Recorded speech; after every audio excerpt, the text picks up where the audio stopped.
Hi guys, welcome to my channel. In this video, I'm going to share with you a super easy tip that will help you get along better in all of your relationships, no matter who it's with or in what circumstance. It is that powerful a tool. So stay tuned.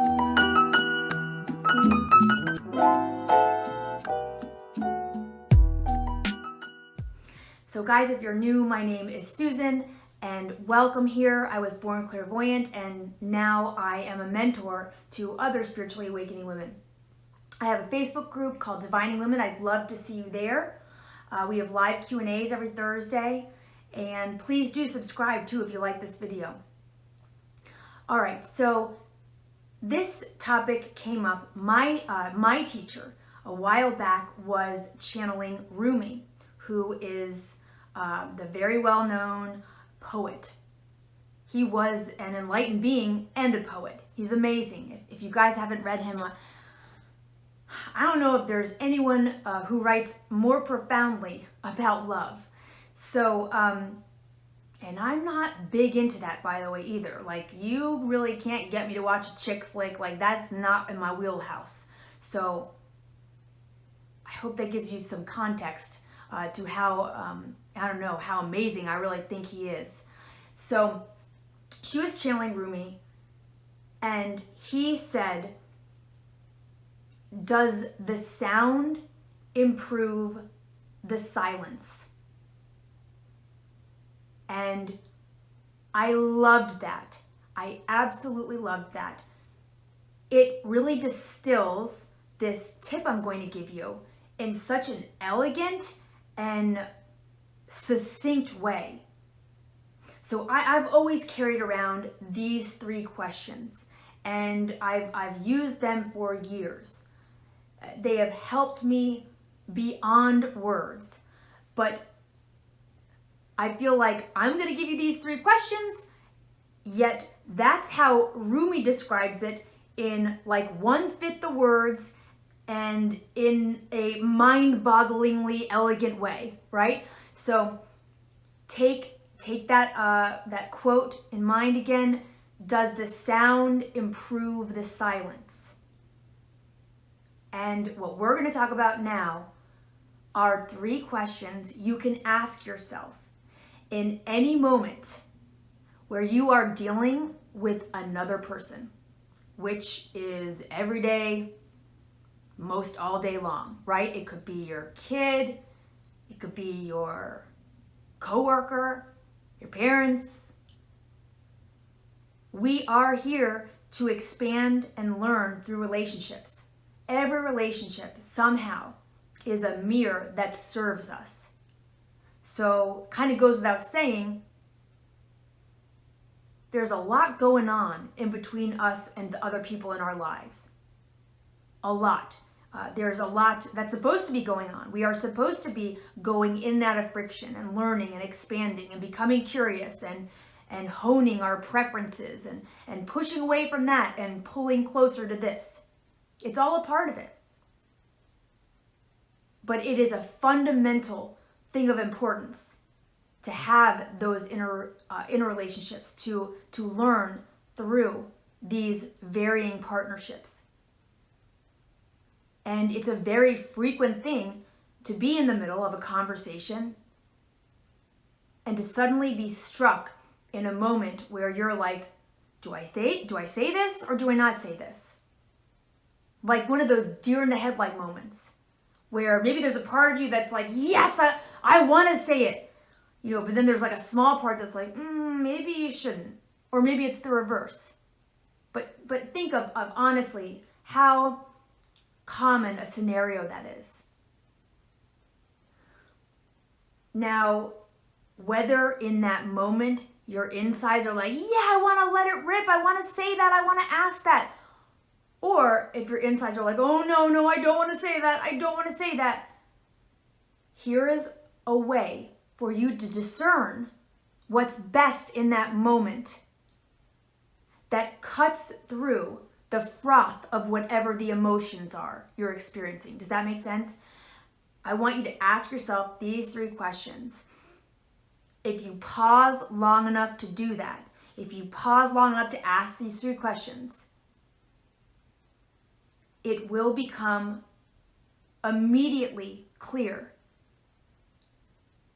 whether you should go forth and say that thing, or you might still be in doubt, in which case I would say don't. Or you'll be immediately clear that I shouldn't say this thing. So whatever the 3 outcomes of asking yourself these questions, all of them give an immediate answer. I definitely should, or you're unclear, which means don't, or you're clear that you don't, that you shouldn't, right? So here are the questions.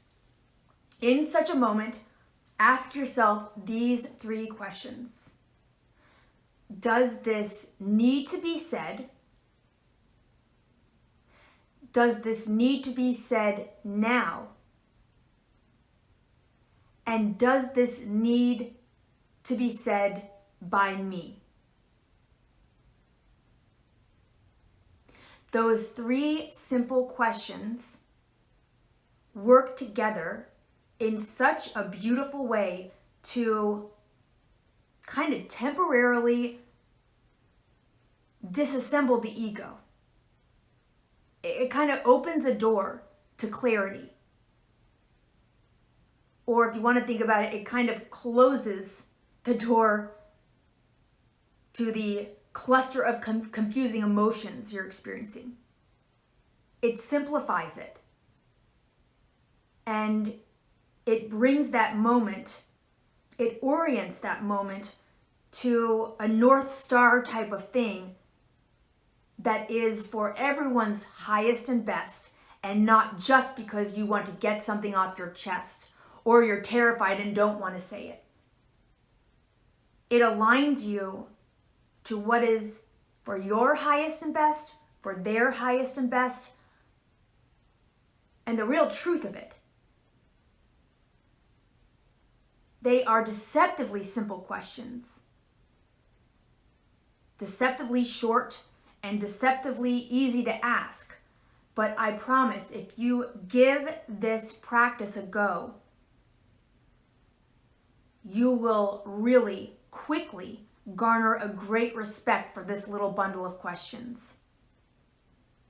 This little bundle of questions that so clunkily illustrates Rumi's channeled message of, does the sound improve the silence? So please give this a try. I would love to hear what first circumstance might arise for you where you use this. I would love to hear your process. I would love to see how that goes, and about the decision you make and how you felt about it afterwards.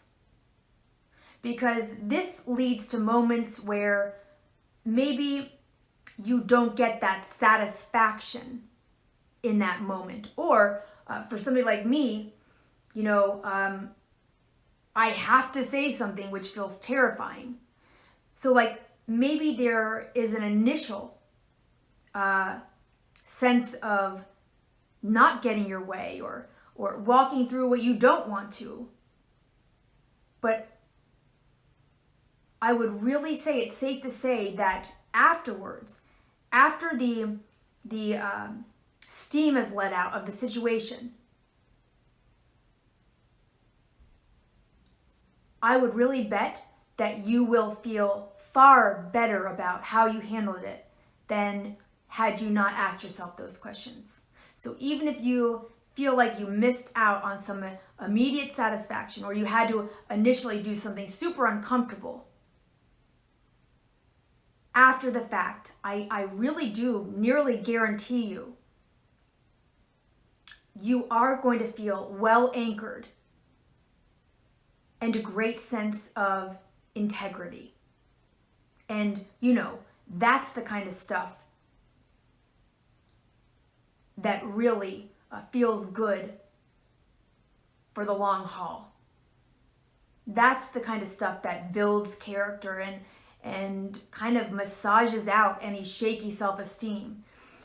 It really is. This is such a beautiful and easy practice to do that gives such like disproportionately huge results. I think you guys will love it, and I'd love to hear about your experiences. All right, guys. Well, till next week, all my love and take care.